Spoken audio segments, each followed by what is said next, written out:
Hi guys, beloved greetings from the Andalusia mountains again. Today I have something quite urgent and serious to talk about, and that is the growing hatred of police. There recently, over the weekend, was a violent clash between demonstrators and police in Melbourne, Victoria. And I'm seeing this video being shared around like wildfire. Tens of thousands of views of these live feeds. There are people that are beating up police and police that are pepper spraying activists, and it's absolute chaos what I'm seeing. Some people are using this footage as a kind of romanticized idea of finally, the revolution is coming, we are rising up, and feel very empowered when they see this footage. They think this is a sign that we are going somewhere positive. When I see this footage, I don't see a breakthrough, I see a breakdown. Breakdown of strategy, a breakdown of patience, breakdown of unity, and it's not going anywhere positive at all. There's a very definite agenda by the media that is fueling this hatred towards the police. We have to understand that police is not our enemy. Oh, how easy it is to direct all of our frustration and anger towards them because they are being played as pawns of tyranny in this time. And I'm not saying that what they're doing is right by any means. In fact, it's wrong. They're breaking down our constitutions. They are following orders just for a paycheck. They are actively helping to destroy our fundamental liberties and basic human rights. And there's absolutely no excuse for that. However, there are people who are being pushed to do far worse things than the police right now. And why is it that people forget about that? Why is it that we only direct our hatred towards the police because the media has planned it this way? The powers that shouldn't be has planned it this way. What do you think happens when more and more activists get violent on the streets and start beating up the police? Do you really think we have the force to overthrow a tyranny by ourselves? No way. They have all the weapons imaginable in this world. And if we keep going down this path of responding to violence with force, they're only going to be bringing more troops on the streets. We're going to be seeing more militarization of our societies. I don't want to see blood on the streets. Have you noticed how in the media they've started fueling this agenda of domestic terrorism, trying to paint us freedom activists into terrorists? Is that what we want? I don't want that. So we have to be very, very careful not to allow this media-fueled agenda to infiltrate our consciousness and make us lose sight of the bigger picture of what is actually going on. Have you thought about the nurses and the doctors, what they are doing? They are following orders just the same. But they are doing something far worse than the police. They are injecting people with genetically modifying substances, actively maiming, sterilizing, and killing men, women, and children. How come you don't see activists storming the hospitals and beating up the nurses and the doctors? Because we know that that is not the response. That's not the solution. What is the solution? What is the best weapon that we can yield? The sword of truth. We have to inform our police, our nurses, our doctors, our teachers. They are all equally culpable. They are all equally complicit in this crime against humanity. Police is not the only one who is now actively betraying us. Don't lose sight of that. The hospitals are turning into gulags, death camps. So what do we need to do? We need to inform them. We need to help the police, the teachers, the nurses, the doctors, the lawyers to understand that what is happening now has absolutely nothing to do with any kind of sanitary regulations, but it is a permanent installation of an all-new culture. Totalitarianism. Absolute social control. Medical fascism. There's many names for it, but it's tyranny. At the heart of it, it's just tyranny. And we can't overthrow a tyranny with force. They have crowd control technology that we cannot even imagine. You know, if we keep going down that road of storming in through the police walls and demonstrations, we are going to only see further traumatization of the people and the police, further division, further PTSD, further trauma-based actions, and further breaking down of our communities. I talk to police on a regular basis.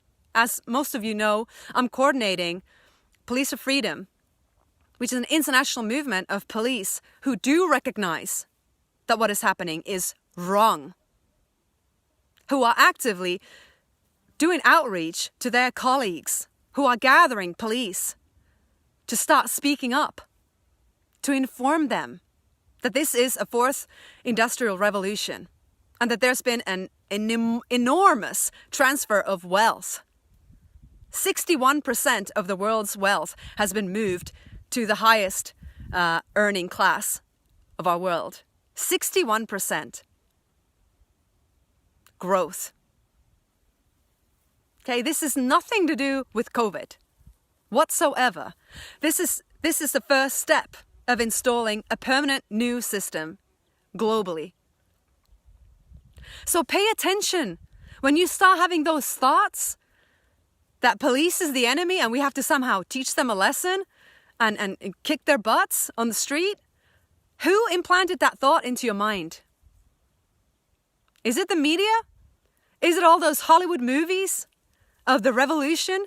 Because you know, that is the definition of controlled opposition, is wanting revolution, wanting the same system to revolve again. You can't win violence with violence. You have to use wits, wisdom, strategy. You have to learn. We have to learn from the past. We can't allow our emotions, our frustration to take over us so that we start acting in this way. It's devastating what is happening, especially in Australia and in South Africa and in other countries also. It is absolutely devastating, and we have all the right to feel infuriated and rage. But that energy is being directed to the wrong cause if it's used to attack police on the streets. At the end of the day, they are a part of our community. Their children go to the same schools as ours. What we have to do is allow them to see that the system that they are helping to install permanently into our society is going to ultimately affect them and their children also. So in Police for Freedom, we want to help protect our local police so that they can keep their jobs and that we can have still some kind of connection, that we still have some sort of ability to communicate and liaise with them. Because what will happen if that's taken away, if it's going in this radicalized way, if we are being treated more and more like terrorists, there's no longer going to be local police who we're going to be up against. It's going to be military. It's going to be blue helmets or some sort of other global militarized troops. It's the last thing we want. And if we look, a couple of years ahead, it could be that there will no longer even be a human being inside that costume. We're already seeing police having to gear up more and more, starting to dress up like Terminators. Black helmets where you can't see their eyes. All this padding everywhere just to be there with the peaceful activists. It's an absolutely disproportionate responds. So who knows if, 5 or 10 years from now, it's going to be actually an AI-controlled machine. We have to understand. We have to help the police to understand that this could be happening. And at that point, they will lose their paychecks, which is the reason why they are now refusing to see reality for what it is and keep on following their orders. Immoral, unlawful orders. That's the society that is being installed now. This AI-controlled surveillance technocracy. We have to help the police to understand that their pension funds are being drained. They will not be having a pension soon. We already know how the healthcare workers are being coerced to get the same, potentially lethal injection. The solution is not violence. Solution is knowledge. Knowledge is power, and we have the knowledge. So we have to be very careful in our actions and know that we are channeling our energy, that fury, that righteous indignation to the right cause. We can do this non-violently. And don't think non-violence at any point means pacifism. Non-violence is just the non-aggression principle, meaning that you do not initiate aggression.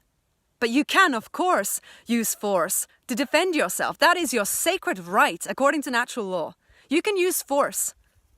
If somebody's coming for you or for your family, you can defend yourself, absolutely. But what is the point of organizing... Got cut off there. What is the point of organizing demonstrations when you know it's going to be a wall of police dressed up like Terminators up against you? What can you possibly achieve there than violence? Okay, why don't we share the videos of all these absolutely successful, phenomenal events that we've had around the world where police have actually marched together with the people? They're happening also. How come this is not getting any traction?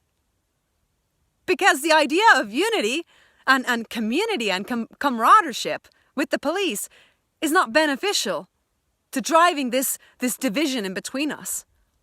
But I tell you, it is happening. We have already thousands of police on board in Police for Freedom. And it's growing. Every week I'm getting contacts from new countries. There are so many police who are willing to take a stand now. We just have to be patient.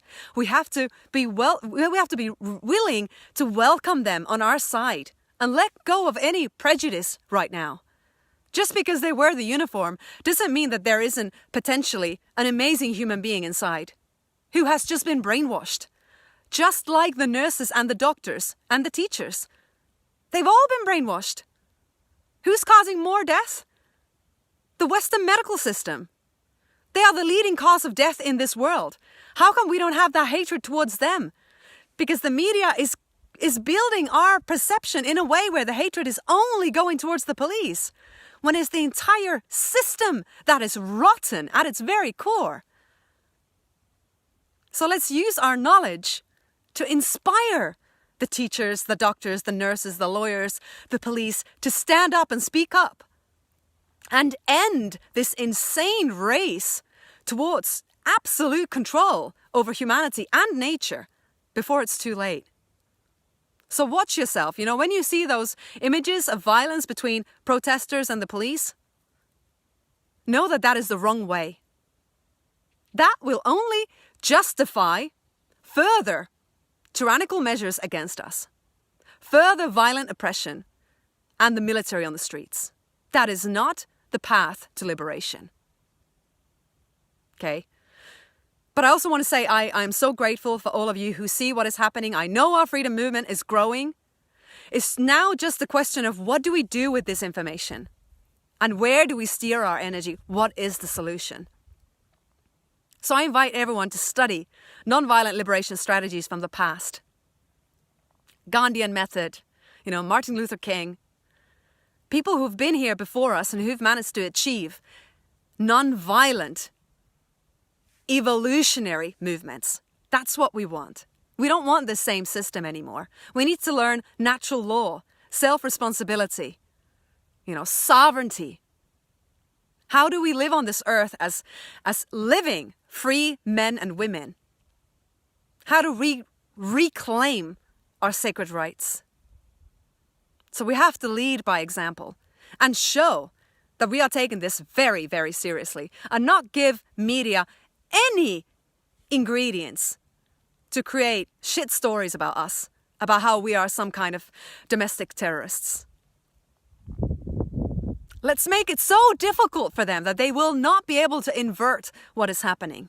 Let's keep making our marches pure, with knowledge and good strategy, like we've managed to do in many countries with Police for Freedom. In the Netherlands, the last big march they organized in Rotterdam was 15,000 people. Absolutely peaceful. Not a single march organized by Police for Freedom has had a single arrest. No pepper sprays, no violence. It's all to do with building relationships with your local police, creating trust, and helping to inspire the humanity in them. Helping them to see the reason why we are so adamant about standing up for our rights. Help them remember what ethical policing is all about. Help restore their dignity. Okay? We need them on our side. We cannot demonize them and vilify them. Yes, they are doing horrible things, but so are the doctors and the nurses. Let's not forget that. Okay?